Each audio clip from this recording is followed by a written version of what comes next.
Hare Krishna, Hare Krishna. So, first thing I want to know, what is KC to you? So Krishna Consciousness to me is a practice by which we can truly better ourselves. That's one of the simple definitions of Krishna Consciousness. Because we think that we're bettering ourselves through so many other practices, you know. I'm doing exercise, or I'm doing my schoolwork, I'm building up my academic credentials. But in reality, these things are not bettering us. They're bettering us on an external level. And Krishna Consciousness is what actually is really improving us, because it improves us on an internal level as well. Mm-hmm. And so, obviously people think of Krishna Consciousness as maybe sometimes a set of rules, a framework, which they might not fully understand. But in reality, Krishna Consciousness is really the process by which we truly better ourselves. How or why did you come to KC, and what made you stay? Okay, so that's good. So I was born into Krishna Consciousness, as you know. I was born into the movement, and I'd been, you know, hearing about these rules since I was a child. Yes. You know, you should do this, you should practice that, and I'd been practicing since then. But sometimes things were maybe not so easy to understand, and so I'd ask my parents, and so they really acted as a rock in my Krishna Consciousness. Whereas I asked, like, why is this? What is that? Why do we do this? And they never went, no, you shouldn't know. They actually explained it to me really deeply. And you can probably tell, as most people who know me will know, I'm quite into science and maths. I'm quite into the kind of logical reasoning aspect of things. And so I was really attracted by the Siddhanta, the philosophy of Krishna Consciousness, the way it works, the logic behind it. And that really attracted me.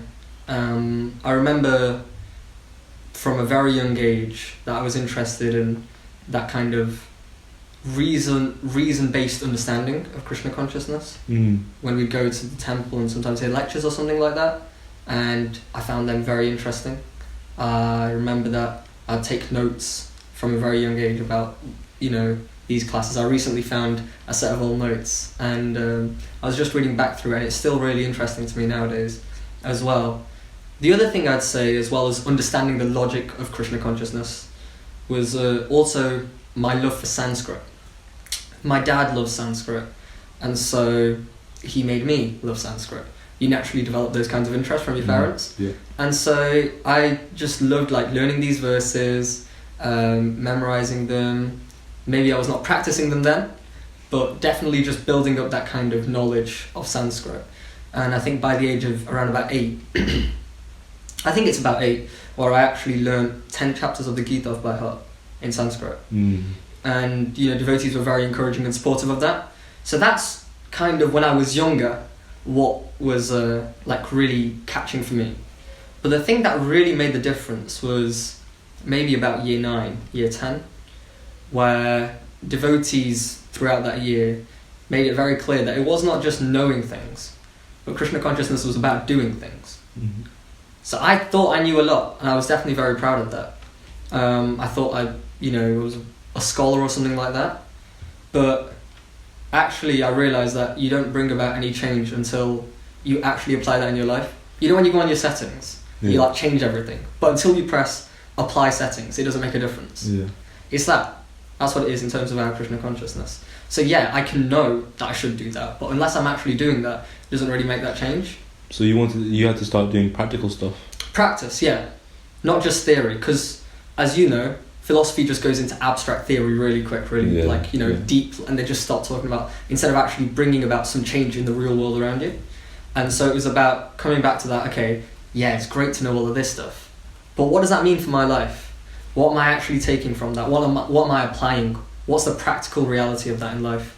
And so that kind of really made it just from theoretical knowledge into practical application. And I'd say that's one of the biggest changes that really helped me go deeper in my Krishna Consciousness.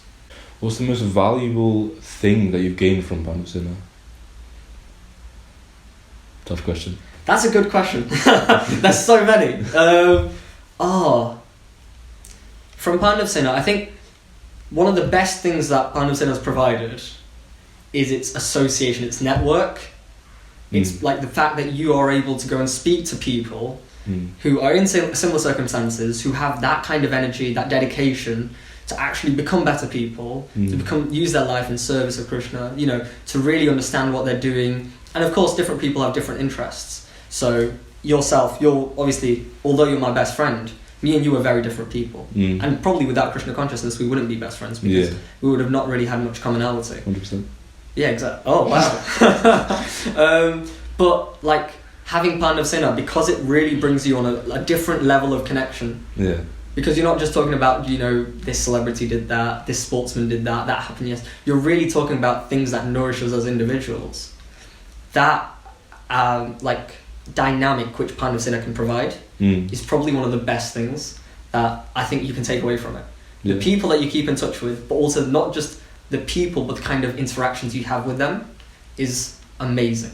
And like, I'm sure that you know this from your experience, and I can definitely tell you from my experience, those interactions are the things that really change us as individuals. They really skyrocket our Krishna consciousness.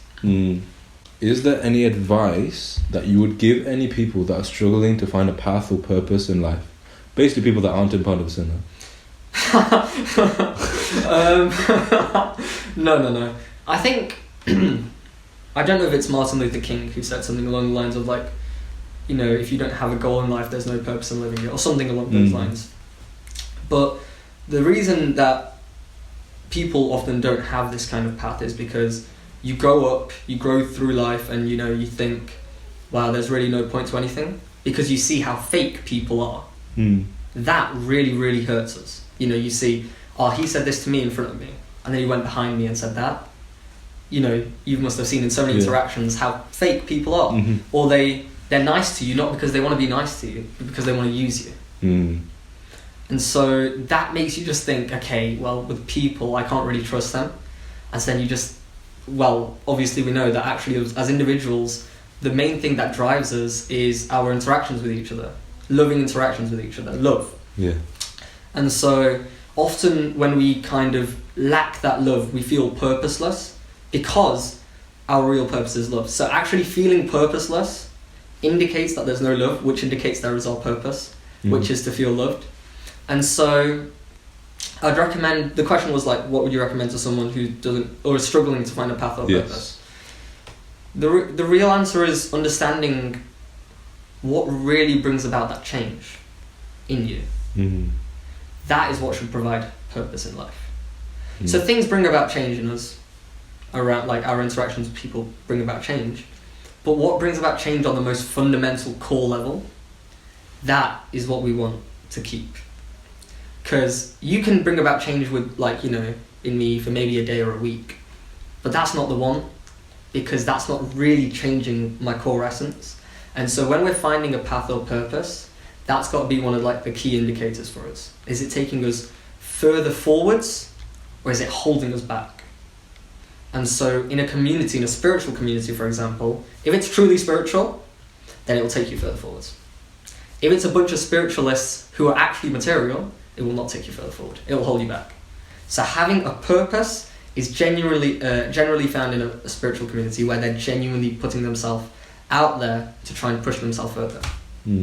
Describe what it is we do in Pandav Sena.